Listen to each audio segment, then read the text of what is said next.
Sir ஒரு GMC மட்டும் எடுத்தா பார்த்தாது, எனக்கு ஒரு டாப் ஜிஎம்சி வேணும். 1 மந்த் இருக்கு.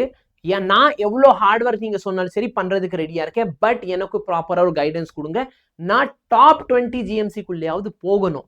அப்ப அட்லீஸ்ட் எனக்கு ஒரு ரியாலிஸ்டிக் ஒரு எய்ம் வேணும். சரி இவ்வளோ மார்க் எடுத்தா எனக்கு ஜிஎம்சி கிடைக்கும் அப்படிங்கிறது. நான் பேச போகிறது ஃபுல்லி பேஸ்ட் ஆன் டேட்டா மட்டும் தான். லாஸ்ட் இயரோட டேட்டா ஆகட்டும், இல்லை அதுக்கு முன்னாடி வருஷம் டேட்டா ஆகட்டும். ஸோ நான் 2025 and 2024 cut off mark and cut off rank for our 85% seat நான் பேச போகிறேன். சரிங்களா? ஸோ டோட்டலாக 85% ஆஃப் ஜிஎம்சி சீட்டில் இருக்கிற கட் ஆஃப் எவ்வளோ சார்? ஏன் சார் இந்த ஸ்பெசிஃபிக்காக 2 வருஷம் எடுத்திருக்கீங்க அப்படின்னா, 2025 கட் ஆஃப் தான் இருக்கிறதுலேயே lowest cut off, 2024 cut off தான் இருக்கிறதுலே ஹையஸ்ட் கட் ஆஃப். அப்போ நம்ம கட் ஆஃப் ரேஞ்ச் வந்து இதுக்குள்ளே தான் எங்கேயாவது இருக்க போகுது. ஓகே, அப்போ டிஃப்ரெண்ட் நம்மளுக்கு 7 டிஃப்ரெண்ட் கேட்டகிரி இருக்குது தமிழ்நாடோட கவுன்சிலிங்கில். சரிங்களா? ஸோ ஜிஎம்சி கவுன்சிலிங் பார்த்தீங்கன்னா 85% சீட் வந்து தமிழ்நாடு கவுன்சிலிங் இருக்கும், 15% ஆஃப் த சீட்ஸ் தான் ஆல் இண்டியா கவுன்சிலிங் இருக்கும். ஸோ 85% ஆஃப் த சீட்ஸ்க்காக தான் நான் இங்கே சொல்லிக்கிட்டு இருக்கேன் எவ்வளோ நம்மளுக்கு போயிருக்கு. சப்போஸ் சார் எனக்கு வந்து ப்ரைவேட் மெடிக்கல் காலேஜ்க்கு சொல்லுங்க அப்படின்னா தனியாக கமெண்ட் பண்ணு, நான் ப்ரைவேட் மெடிக்கல் காலேஜோட கட் ஆஃபும் சொல்கிறேன்.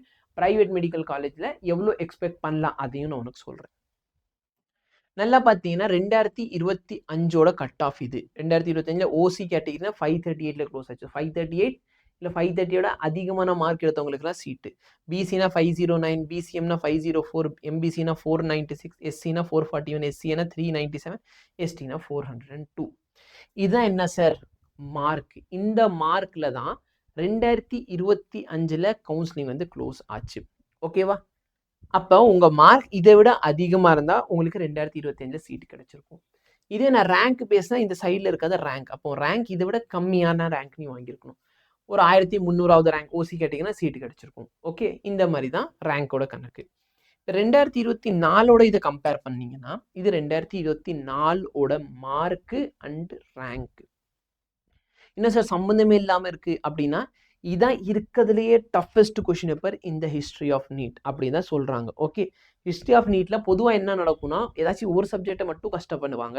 ஆனால் லாஸ்ட் இயர் வந்து ஃபிசிக்ஸ் கஷ்டமாயிருச்சு, கெமிஸ்ட்ரி லெந்தி ஆயிடுச்சு, பயாலஜி ஸ்டேட்மெண்ட் ஆயிடுச்சு அப்படின்னு சொல்லிட்டு 3 சப்ஜெக்ட்டும் கஷ்டப்படுத்தினதுனால ஸ்டூடெண்ட்ஸால் டைம் மேனேஜ் பண்ண முடியல, பேனிக் ஆகிட்டாங்க. அந்த இடத்துல எப்படி அவங்களுக்கு ஸ்ட்ரெஸ் மேனேஜ் பண்ணுறதுன்னு தெரியல. ஸோ இந்த மாதிரி ப்ராப்ளம்னால என்ன ஆயிடுச்சுன்னா நம்ம கட் ஆஃப் வந்து ரொம்ப கம்மியாக போச்சு.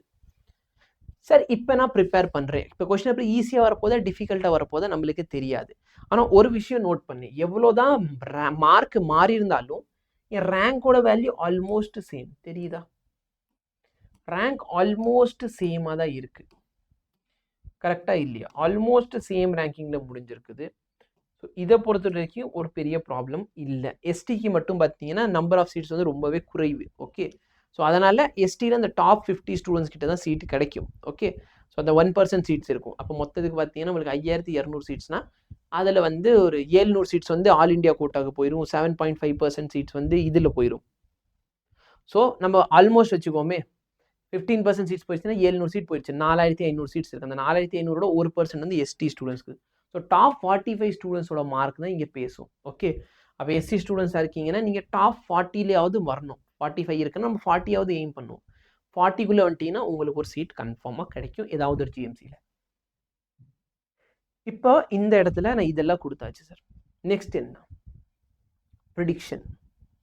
கொஸ்டின் பேப்பர் டிஃபிகல்ட்டாக வந்தால் நீ இந்த மார்க் எய்ம் பண்ணு. Based on your category. OC category 600 aim பண்ணு, பிசியா 550. இதே மாதிரி கொஸ்டின் ஈஸியாக வந்தால் இந்த இது. சார் இதெல்லாம் ரொம்ப ஓவராக இருக்குன்னு உங்களுக்கே தோணலையா? நான் எய்ம் பண்ண தான் சொல்கிறேன். நான் கட் ஆஃப் இந்த இடத்துல போகும் அப்படிங்கிறது சொல்லலை. கட் ஆஃப் எந்த அளவுக்கு போகுங்கிறது நீ ஒன்று பண்ண வேணாம். டிஃபிகல்ட்டான பேப்பர் வந்தால் இதை விட ஒரு 20 மார்க்கு அதிகமாக போகலாம் கட் ஆஃப். ஈஸியான பேப்பர் இருந்துச்சுன்னா இதை விட ஒரு 10 மார்க் எக்ஸ்ட்ராவாக போகும் கட் ஆஃப். ஓகே, பட் நான் என்ன மார்க் எழுதி வச்சுருக்கேங்கிறது இதை விட ஒரு 50 மார்க் அதிகமாக இருக்கும். இதுலேருந்து ஒரு 20-30 மார்க்காவது அதிகமாக வச்சுருப்பேன். ஏன்னா நீ எய்ம் பண்ணு. நீ 600 மார்க்குக்கு எய்ம் பண்ணால் உன் மார்க் எங்கேயோ 580 560 கிட்ட வந்து முடியும். அண்ட் எஸ் உனக்கு ஒரு ஜிஎம்சி கிடைக்கும். சார் நான் எய்ம் பண்ணுறதே 530க்கு தான், அப்போ உன் மார்க் 500 ஆச்சுன்னா உனக்கு ஜிஎம்சி கிடைக்குமா? கிடைக்காது. சார் ஜிஎம்சி கிடைக்கலன்னா என்ன ஆகும்? 1 இயர் நீ திரும்பி ட்ராப் பண்ணணும். இல்லை அப்படின்னா அதே டிகிரி படிக்கிறதுக்கு நீ ஒரு ப்ரைவேட் மெடிக்கல் காலேஜில் போயிட்டு 18,000 ரூபாய்க்கு பதிலாக 18 லட்ச ரூபா வரைக்கும் செலவு பண்ணுவேன். ஓகே, சார் இல்லை சார் நான் செல்ஃப் ஃபினான்ஸை போனாலும் 10 லட்ச ரூபா வரைக்கும் செலவாயிரும் வருஷத்துக்கு. அப்போ யோசிச்சுப்பார், 18,000 கட்ட வேண்டிய இடத்துல நீ 10 லட்ச ரூபாலேருந்து 18 லட்ச ரூபா வரைக்கும் பே பண்ணணும். சொல்கிறது புரியுதா? அப்போ நான் எய்ம் பண்ணுறதே இந்த மார்க்கில் எய்ம் பண்ணுன்றேன்.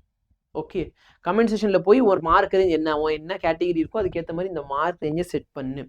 சார் நான் இந்த மார்க்லேருந்து இந்த மார்க்குள்ளே எடுக்க போகிறேன். கொஸ்டின் டிஃபிகல்ட்டாக இருந்தால் இது, ஈஸியாக இருந்துச்சுன்னா இது.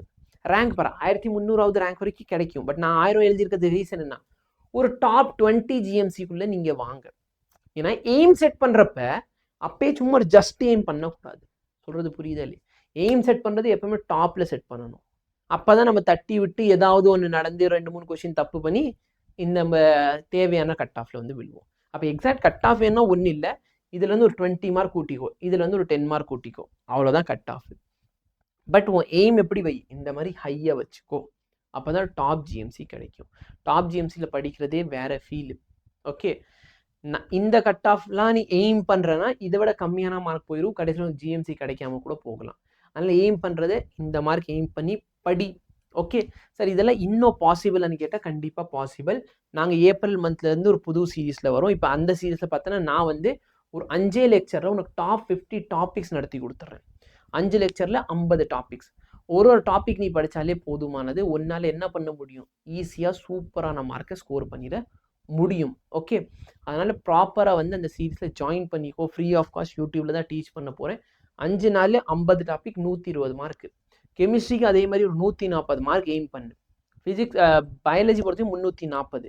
அப்போ 120, 140, 340 இதை நீ பண்ணாலே நீ 600 மார்க்கை தொட்டுருவ. கரெக்டாக இல்லையா? அந்த சீரீஸ் முடிகிறப்ப ஒரு ஏப்ரல் 20ஆம் தேதிக்குள்ளே முடியும். அடுத்த ஒரு 10 நாளில் நீங்கள் என்ன பண்ணுங்க, இன்னொரு மார்க்கை என்ஹான்ஸ் பண்ணுங்க. இன்னொரு 40 மார்க் ஏறிச்சுன்னா கூட 640 கிட்ட வந்துடுவேன். புரியுதா? கட் ஆஃப் வந்து அதை விட கம்மியாக தான் இருக்க போகுது.